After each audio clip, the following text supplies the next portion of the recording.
보도의 진실과 시청자의 진심을 알아봅니다.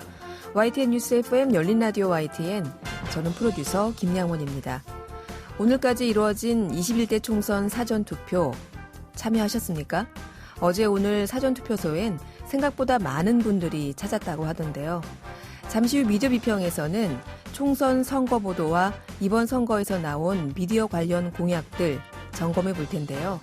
정책보다는 논란을, 그것도 거대 양당 중심으로만 보도하는 선거 보도의 틈새에서 우리 유권자들 어떤 것을 챙겨봐야 될지 함께 이야기 나눠보시죠. 4월 11일 토요일 순서 바로 시작합니다.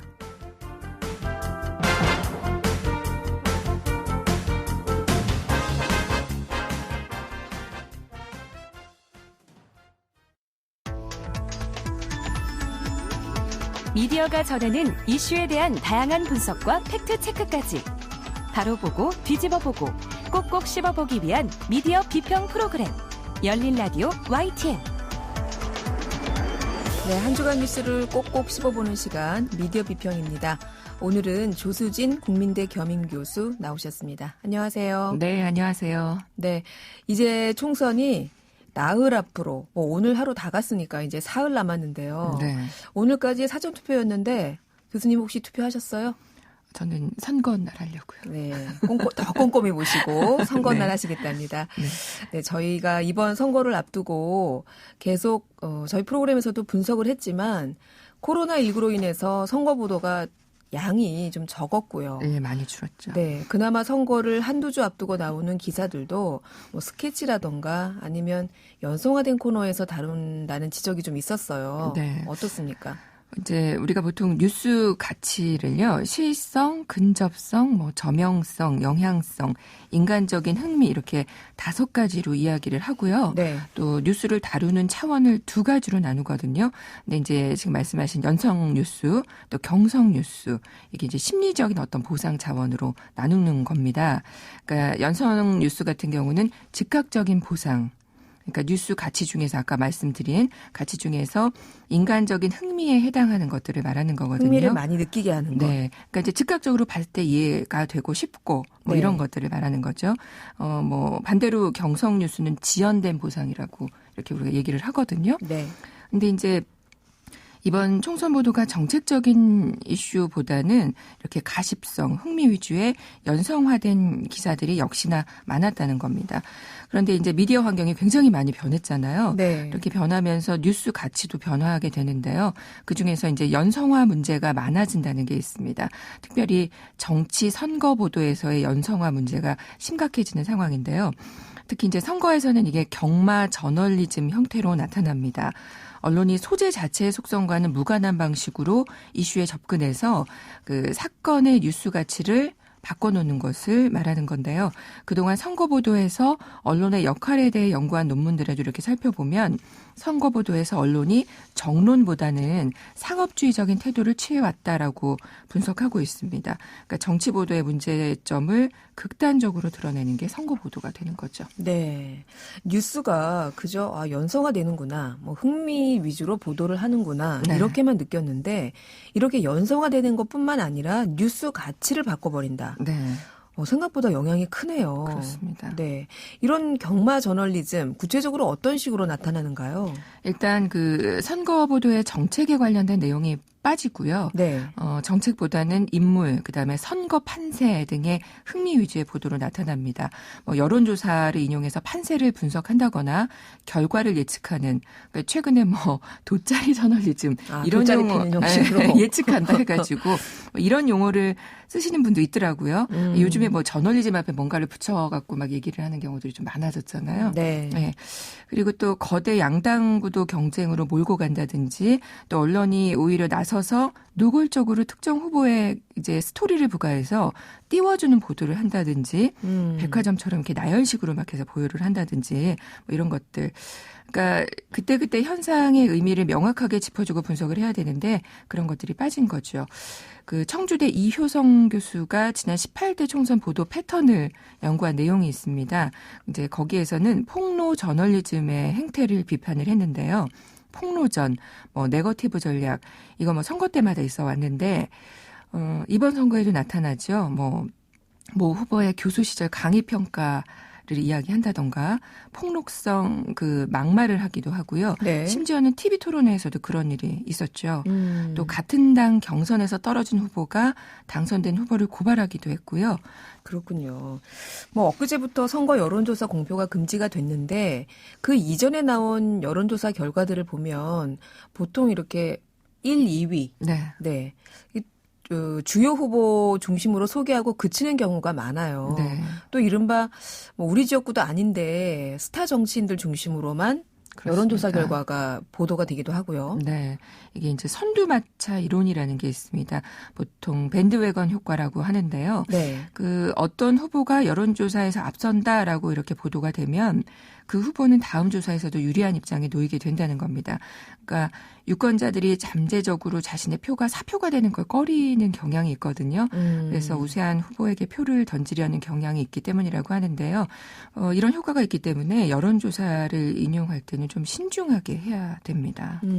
뭐 이제는 선거 그 여론조사 결과를 뭐 방송이나 신문에서 보실 수는 없어요. 네. 지금 금지가 됐기 때문에 선거를 앞두고 있어서 임박해서.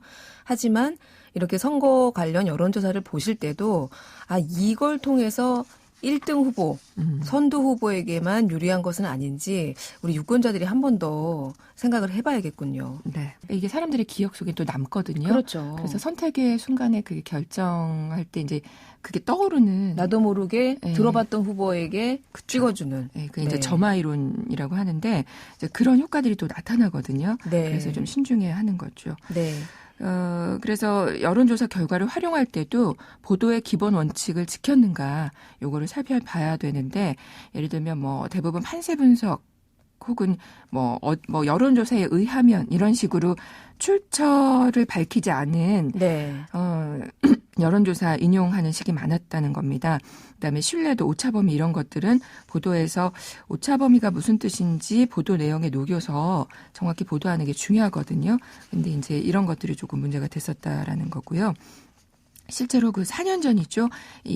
그 전에 20대 선거방송 심의 결과를 좀 살펴보면 여론조사의 보도를 원칙대로 수행하지 않아서 선거방송 심의에 걸린 사례가 많았습니다.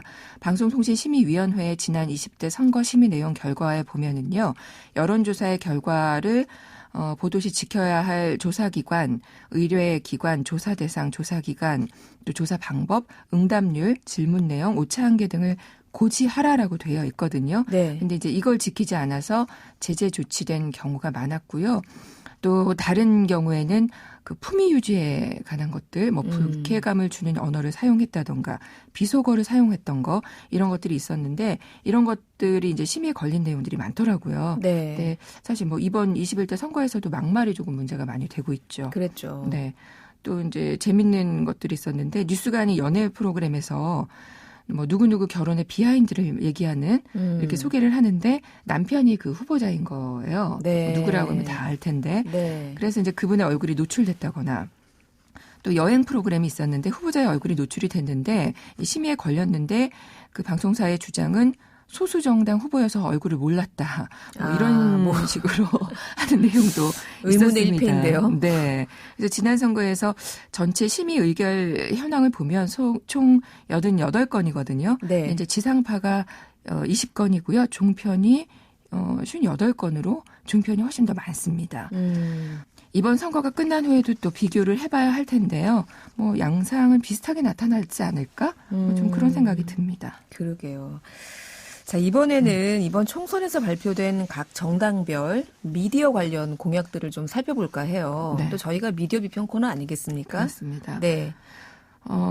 정당의 정책 공약집을 보면은요, 미디어 관련 분야에서도 조금 정당별로 시각차가 두드러집니다.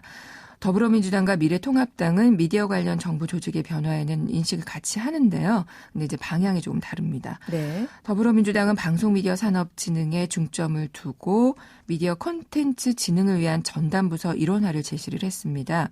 범사회적 미디어 혁신기구 설치 운영안도 포함이 됐고요.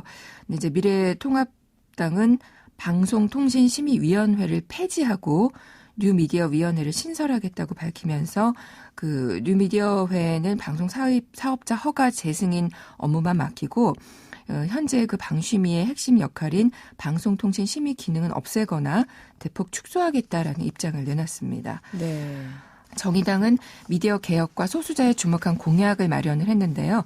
소수자, 사회적 약자, 대상 혐오 표현 방지를 위한 대응기구 설치, 또 혐오 차별을 재생산하는 이게 요즘에 최근에 좀 문제가 많이 되고 있잖아요. 심각하죠. 예, 그래서 그런 언론 방송 사례를 모니터를 하겠다라는 그런 공약을 담았습니다.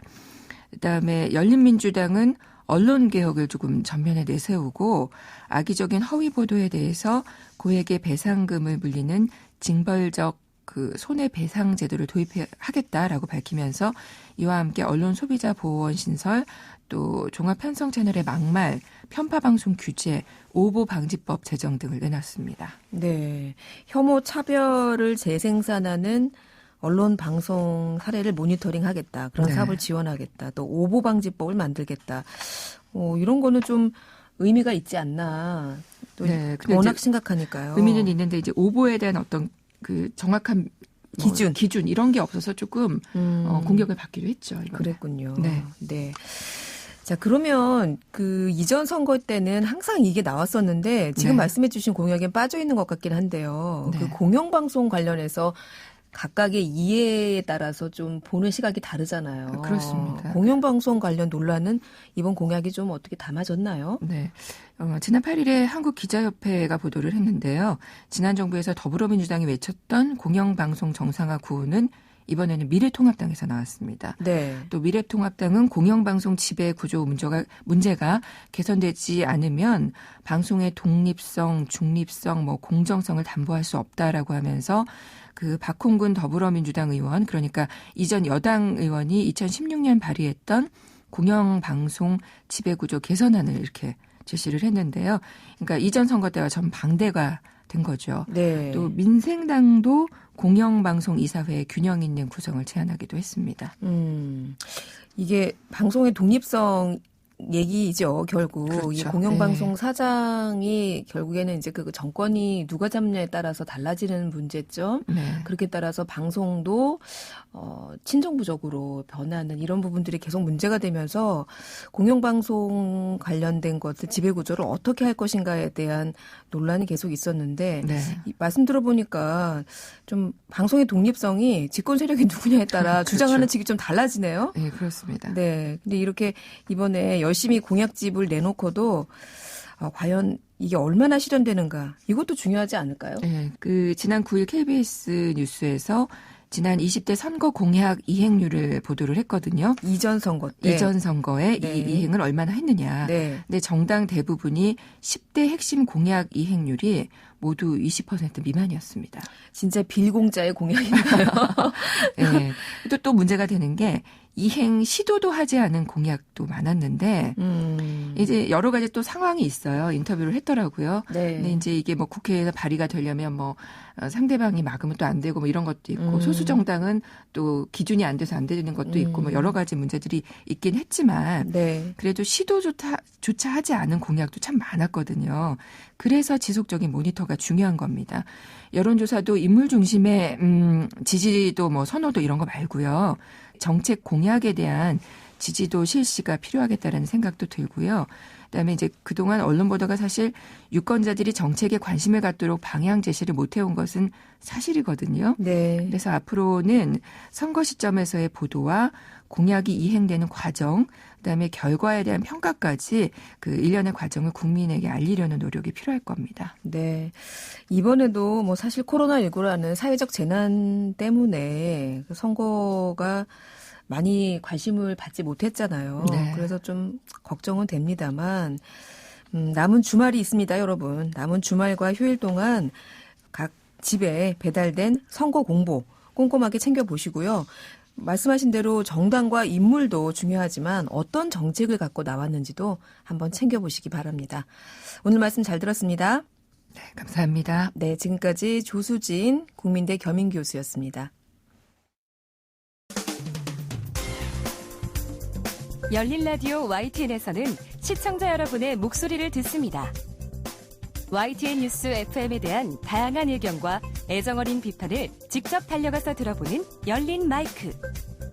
참여 신청과 의견은 유료 문자 샵 0945 우물정 연구사우나 YTN 라디오 프로그램 열린 라디오 YTN 게시판을 통해 남겨주세요. YTN 라디오의 진정한 서포터즈, 애청자 여러분의 목소리를 들어보는 시간이죠. 열린 마이크. 오늘도 김예은 리포터와 함께합니다. 안녕하세요. 네, 안녕하세요. 네, 오늘은 어떤 애청자분을 만나고 오셨어요? 네, 오늘은 경기도에 거주하시는 30대 김선희 님을 만나 뵙고 왔습니다. 이 코로나19 감염병이 유행하면서부터 일이 굉장히 늘어서 바빠진 네. 직종들이 있잖아요. 있죠. 대표적으로는 이제 의료진 분들. 그렇죠. 또 사투를 벌이고 계시죠. 그렇죠. 네. 네. 그런 분들도 있지만 또 한편으로는 공무원들도 빼놓을 수가 없습니다. 아, 그래요? 네. 왜냐하면 이제 자가격리 대상자들의 건강을 체크한다거나 필요 물품을 뭐 배달하고 또 코로나 관련 전화 응대도 지원하고 그렇겠네요. 또 이제 상황이 발생하면 주말이건 밤이건 이제 출근해서 시민들에게 이거 알려야 되잖아요. 네. 그래서 이제 공무원들도 많이 바쁘신데 오늘 만나 뵙고 온 김선희 님도 공무원으로 벌써 근무한 지 10년 차가 되셨습니다.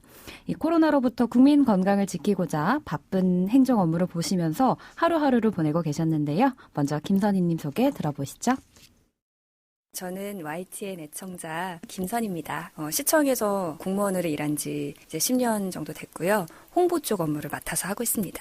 아무래도 코로나 때문에 우리 시민들의 건강과 안전을 지켜야 하는 또 일이 많기 때문에 저희 시청도 굉장히 바쁘고요.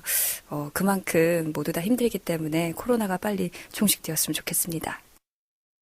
아, 경기도의 시청 공무원이시군요. 네, 더군다나 맞습니다. 홍보 일을 하고 계시니까 코로나19로 그때 뭐 확진자가 나오면은 확진자 관련한 정보들 뭐 이런 것들 많이 알리셔야 될 텐데 정말 바쁘시겠어요. 네, 맞습니다. 그래서 요즘 또 많이 이렇게 바쁘시다 보니까요. 이렇게 일이 바쁠 때는 김선희 님이 스트레스를 푸는 방법이 있었는데요. 네. 바로 취미 생활을 가지고 계셨습니다. 보통 취미라고 하면 뭐 다들 다르시겠지만 스트레스를 푸는 운동이라든지 뭐 연주라든지 아니면 맛있는 걸 먹는다든지 다양한 네. 게 있잖아요. 네. 근데 이제 김선희 님의 취미는 공부였습니다. 어떤 건지 궁금하시죠? 이어서 들어보겠습니다. 저는 중국어 공부하는 게 취미입니다. 글로벌 시대이니만큼 또 외국어 공부가 필수잖아요. 또 저희 가족 중에 중국 사람이 있기도 하고요. 또 중국이 더 크게 발전할 거라는 얘기를 옛날부터 많이 했잖아요. 그래서 나는 이제 중국어를 전략적으로 좀 공부를 해봐야겠다라는 생각이 들어서 중국어의 매력이요. 중국어는 어렵지 않고요. 그리고 발음도 재밌어요. 중국어가 어렵지 않다고요? 네. 저도 중국어 공부 도전을 해본 적이 있는데 네. 그 성조라고 하잖아요. 네, 맞아요. 네, 그거 어렵던데요? 가면 갈수록. 네. 그렇죠, 어렵죠. 네, 가면 갈수록 어려워서 결국엔 지금 반포기 상태로 중단한 상태인데 우리 김선희님은 이런 경무로 네. 공무원 일하시면서 경무로 바쁘신 와중에 스트레스가 쌓이면 중국어 공부를 하시면서 푸신다. 네, 맞습니다. 특이하신 분이시네요. 사실 이 중국어 공부를 또 할 수밖에 없었던 이유도 있습니다. 또 김선희님의 이제 친오빠분이 중국인과 결혼을 하셔가지고 네. 중국인 새언니를 맞이하게 되셨고 또 귀여운 조카들도 아무래도 엄마가 중국 사람이니까 그러네요. 모국어가 이제 중국어일 거잖아요. 네. 그래서 이제 아이들과도 소통하기 위해서 공부를 더 열심히 하게 됐다고 합니다. 또 한편 김선희님은 저희 YTN 라디오의 애청자이신데요. 저희 방송을 어떻게 듣게 되셨는지 얘기 들어보겠습니다. 학창 시절에 공부하면서 계속 라디오를 들으면서 공부를 했거든요. 그래서 라디오는 뭐 거의 저의 일상이라고 볼 수 있죠. 학창 시절에는 뭐 내가 좋아하는 연예인이 나오는 프로그램을 많이 들었다면 이제 30대 나이가 되다 보니까 세상을 또 많이 알아야 되겠고 그래서 출퇴근 시간에 뉴스가 많이 나오고 또 세상 이야기를 많이 알 수 있는 그런 YTN을 듣게 됐습니다. 네, 김선희님. 네. 또 공부 얘기가 나왔어요. 네, 공부를 할 때 나는 라디오를 틀어놓으면 더 좋았다. 네. 그래서 학창 시절부터 라디오를 쭉 들어왔었고 이제 30이 넘어가면서 이제 세상을 좀 알아야 되니까 이렇게 뉴스 채널을 듣게 되셨다고요. 네, 맞습니다. 또 특히나 출근길에 노여기의 출발새 아침 이 프로그램을 애청취하고 계셨는데요. 김선희 님이 얘기하시는 YTN 라디오의 장점은 무엇인지 들어보겠습니다. 아무래도 뉴스에 강화된 채널이다 보니까 제가 필요한 정보만 쏙쏙 잘 찾아서 얘기해 주는 것 같고요. 그리고 아침에 출근 시간대 굉장히 바쁘잖아요. 그 바쁜 출근 시간의 리듬에 맞춰서 스피디하게 또 정보를 전달해 주는 게 장점이 아닌가 싶습니다. 네. 내가 필요한 정보만 쏙쏙 뽑아준다. 네. 또 출근길에 바쁜데 아주 스피디하게 네. 뉴스를 전달해 주니까 나하고 참 잘 맞는다. 네. 이렇게 말씀하시네요. 맞습니다. 또 한편 YTN 라디오가 더욱 더 잘 됐으면 하는 마음으로 또 바라는 마음으로 이제 얘기도 해주셨는데요. 바로 들어보겠습니다. 시간대에 굉장히 경쟁 시사 프로그램들이 많은데 사실 조금 다 비슷비슷하다라는 생각이 들어서 조금 더 그 YTN만의 그런 강점을 살릴 수 있었으면 좋겠다. 앞으로도 좋은 그런 프로그램과 좋은 정보로 사랑받았으면 좋겠습니다. YTN 라디오 화이팅! 네, 감사합니다.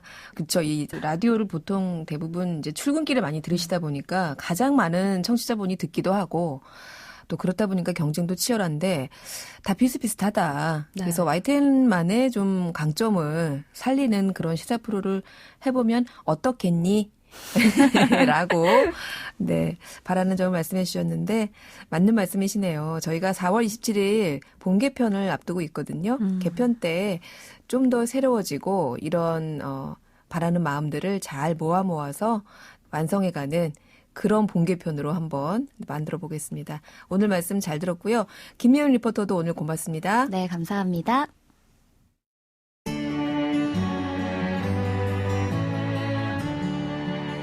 더불어 사는 세상, 함께 살아가기 위한 공동체의 가치와 나눔의 의미를 생각해봅니다. 열린 라디오 YTN. 코로나19 사태가 시작된 지 100일을 넘었다고 하죠. 전 세계가 감염 위험뿐만 아니라 우울, 불안 등 심리적인 어려움도 겪고 있는 상황인데요. 특히 자살 고위험 시기인 봄철까지 이어지면서 질병 방역뿐만 아니라 심리적인 방역도 필요하다는 목소리가 나오고 있습니다. 열린 라디오 YTN에서 연속으로 마련 중인 시간이죠. 자살공화국이라는 우리 사회의 현실을 짚어보고 자살을 예방할 수 있는 대안을 모색해보고 있습니다. 생명 살리기. 오늘은 가톨릭 관동대학교 국제성모병원 교수이시자 한국자살예방협회 회장으로 최근에 선임되신 기선한 회장님과 말씀 나눠보겠습니다. 안녕하세요, 회장님. 네, 안녕하십니까? 네, 최근에 한국자살예방협회 신임 회장으로 선출되셨죠? 네, 그렇습니다. 네, OECD 국가 내 자살률이 우리나라가 가장 심각하다고 하잖아요. 이런 네네. 더군다나 또 최근에 코로나19 사태로 인해서 안 그래도 참 어려운 시기인데 이런 시기에 참 무겁고도 중요한 일을 맡으셨다는 생각이 듭니다. 어떠세요? 네, 너무 책임이 막중합니다. 그래서 저도 큰 부담감을 갖고 있습니다. 그렇지만 우리나라 자살 예방을 위해서 무언가 좀 꼭 중요한 일들을 해보겠다는 그런 생각을 갖고 열심히 회장직을 수행하려고 노력하고 있습니다. 네. 자, 코로나19가 확산되면서 요즘 손 씻기, 마스크 쓰기 같은 개인 위생이 참 예전보다 많이 강화됐어요. 이렇다 보니까 감기나 독감 환자는 되레 줄었다고 하는데 자살률은 어떻습니까? 예, 자살률은 통계가 이제 1년 단위로 나오게 돼서 네. 작년 통계가 올해 나옵니다. 네. 그래서 2018년도 통계가 2019년 가을에 나온 것이 마지막 공식적인 통계고요. 우리나라는 계속 자살률이 줄다가 네. 작년에 다시 10만 명당 26.6인 정도로 다시 자살률이 오름으로 해서 좀 자살률이 다시 오르는 증가 추세로, 추이로. 증가 네. 추세로 바뀌었고요. 네. OECD 1위 국가가 다시 되었습니다. 네. 최근에 이 코로나19 관련된 자살의 추이 이런 것들은 아직 통계가 잡히지 않았겠군요. 예, 그렇습니다. 그리고 초기에는 사회적 거리 두기로 인해서 아무래도 좀 갈등이나 자극이 좀 적어지니까 네. 오히려 조금 줄어들 수도 있을 것 같습니다. 다만 네. 이제 사회적 거리 두기가 오래 지속되면 취약계층의 고립이나 소외 그리고 이분들을 도와주는 분들의 발길이 끊김으로 인해서 오히려 이분들이 크게 어려움을 겪고 자살이 크게 늘어날 가능성이 있다고 보여집니다. 네. 우리나라는 지금 글쎄요, 뭐 아직까지도 계속해서 고강도 사회적 거리두기를 시행하고 있습니다만 조금 확산세가 주춤하던 게 아닌가라는 조심스러운 분석이 나오고 있는데요. 현재 코로나19 확산세가 가장 심각한 것으로 전해진 미국, 이런 곳에서는 이게 코로나로 확진 판정을 받거나 의심 증세를 보이는 분들이 극단적인 선택을 했다는 보도가 있었어요. 아무래도 뭐 코로나 확진에 대한 불안감이 심리적으로도 영향을 줄 수 있겠죠. 예, 그렇습니다. 특히 과거에 불안이나 우울을 경험했던 과거력이 있는 분들은 이제 언론에서 계속 부정적인 뉴스가 나오니까 그런 것에 크게 영향을 받아서 네. 다시 증상이 자발하는 분들도 계시고요. 또 현재 격리 중인 분들이 상당히 불안해하고, 자가격리. 네네. 그리고 본인이 이제 발병하지 않을까 하는 걱정, 또 네. 중환자실로 갔다는 여러 가지 그 소식들, 또 사망이 많이 늘고 있다는 얘기, 이런 것들을 들으면 상당히 불안해하죠. 그리고 그 바이러스에 대한 워낙 불확실한, 검증되지 않은 여러 가지 그 부정적인 정보가 많이 떠돌고 있습니다. 네. 그런 불확실하지만 굉장히 뭐 나쁜 소식을 많이 듣게 되면 굉장히 불안한 마음이 생길 수 있습니다. 네. 뭐 앞서서 사회적 거리두기 말씀하셨는데 아무래도 계속 이제 집안에만 있게 되고요. 또 사람 만나는 것을 꺼리게 되고 하다 보니까 요즘에는 코로나 블루다. 뭐 이런 얘기도 나왔던데 코로나 블루. 네네. 네. 블루가 이제 좀 우울하다는 우울한, 뜻이죠. 네. 네네. 정식 용어는 아닙니다만은 네. 지금 이 사태에서 경제 활동도 하기 어렵고 또 자기 사회 활동도 하기 어렵고 또 집에만 갇혀 계시게 되니까 아무래도 우울감이 있게 되겠죠.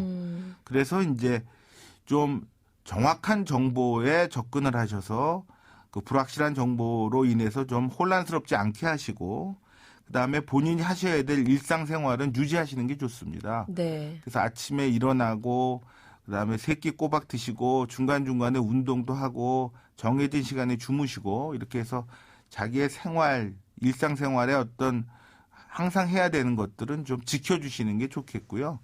그다음에 가벼운 기분 전환이나 운동 같은 것도 하시는 게 좋겠고 그리고 꼭 대면하지 않더라도 가까운 친지나 가족들하고는 소통을 하셔서 정서적 교감을 하시는 것이 심리 방역에 꼭 필요하다고 할 수 있겠습니다. 네. 아무래도 이 사태가 장기화되면 노인이나 장애인 또는 이렇게 혼자 사시는 분들, 사회적인 취약계층에서 고통이 더 심할 수 있다. 이런 분석이 나와요.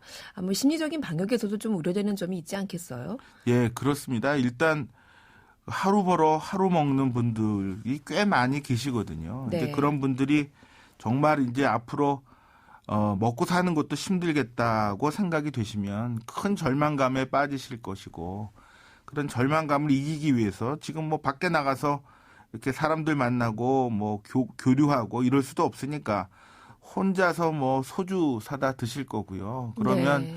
큰 절망감에 술로 인해서 충동성이 겹치면 자살의 위험이 굉장히 올라갑니다. 네. 그래서 유명 연예인들도 실제로 자살 시도하실 때 그 음주하시는 경우가 많았거든요. 네. 그래서 그러한 여러 가지 재정적인 어려움, 또 우울감, 또 이런 알코올 사용의 문제, 이런 것들이 복합적으로 이런 취약계층의 어려움을 가중시켜서 자살로 이어질 가능성이 몹시 크기 때문에 지금부터 선제적으로 대비해야 된다고 생각합니다. 네. 추위가 끝나고 이제 뭐 4월이잖아요. 화창한 봄 햇살이 쏟아지는 봄철입니다.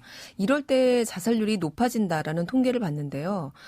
거기 지금 코로나19가 이 봄철까지 어쩌면 뭐 여름까지 올 한 해 다 갈 수 있겠다 이런 전망까지 나오고 있는데 이 자살률이 봄철까지 이어지면 더 높아지지 않겠냐. 어떻게 보세요? 예, 사람들이 이제 봄철이 되면 일조량이 많아지면서 약간 마음이 들뜨고 충동적인 성향이 생기고 또 활력이 증가합니다. 네. 너무 절망적인 상황에서는 오히려 자살을 못 하시고요. 우울증 환자분들도 회복기에 오히려 자살이 올라가거든요. 네. 그래서 이렇게 봄이 될 때 일조량이 많아지고 우리의 그 호르몬의 변화가 생겨서 충동성이 좀 올라가면 이제 자살하는 경우가 많아서 네. 실제로 1년 중에 봄철에 자살의 위험이 가장 큽니다. 네. 근데 지금 이제 코로나19 사태의 어떤 경제적 어려움이 이제 이어지고 게다가 이제 봄철에 어떤 계절 변화와 겹치면 자살의 위험성이 더 올라갈 수 있지 않을까 걱정하고 있습니다. 네. 이 코로나19로 인해서 뭐 확진자뿐만 아니라 그 가족, 그리고 평범한 시민들까지도 여러모로 예민하고 네. 위축될 수 있는 시기인데요. 한국자살예방협회 신임 회장님으로서 또 정신건강 전문의로서 이런 때일수록 심리적 위기를 극복하는 방법 제안해 주신다면요. 예, 여러 가지가 있겠습니다만은 자살 예방을 하기 위해서는 일단 일반 국민들이 자살에 대해서 좀 잘 인식을 하시고 네. 자살의 위험 징후를 보이는 분들에 대해서 좀 예민하게 알아챌 수 있는 그런 수준이 되시는 게 중요합니다. 그래서 언론의 도움도 굉장히 많이 필요하고요.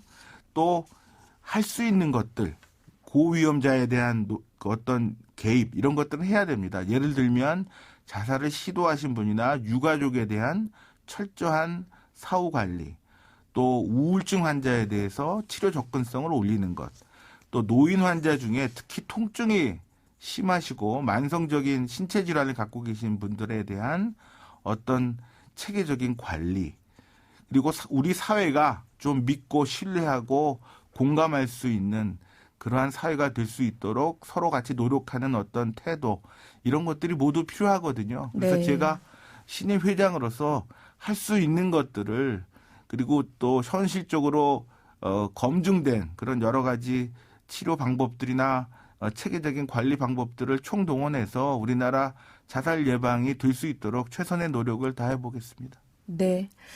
그렇습니다. 일단 이렇게 정신건강 전문의나 전문가의 상담을 받아보시는 것도 좋을 것 같고요. 그리고 24시간 자살 예방 상담 전화가 있네요. 1393으로 문의를 하셔도 되고요. 정신건강 위기 상담 전화 1577-0199-0199로 상담을 하셔도 좋을 것 같습니다. 네, 회장님, 앞으로 우리나라 자살률 낮추고 자살 예방을 위해서 많은 노력 부탁드리겠습니다. 고맙습니다. 네, 감사합니다. 네, 지금까지 가톨릭 관동대학교 국제성모병원 교수이시자 한국자살예방협회 신임회장 기선환 회장과 말씀 나눠봤습니다. 열린 라디오 YTN 4월 11일 토요일 순서 이제 마칠 시간입니다. 저희 프로그램은 YTN 라디오 홈페이지와 YTN 라디오 애플리케이션 예스, 그리고 유튜브와 팟빵을 통해서도 다시 들으실 수 있습니다. 오늘 끝곡으로 뱅글스의 이터널 플레임 준비했고요. 저는 일요일인 내일 저녁 8시 20분에 다시 돌아오겠습니다. 지금까지 김양원이었습니다. 고맙습니다. Give me your hand.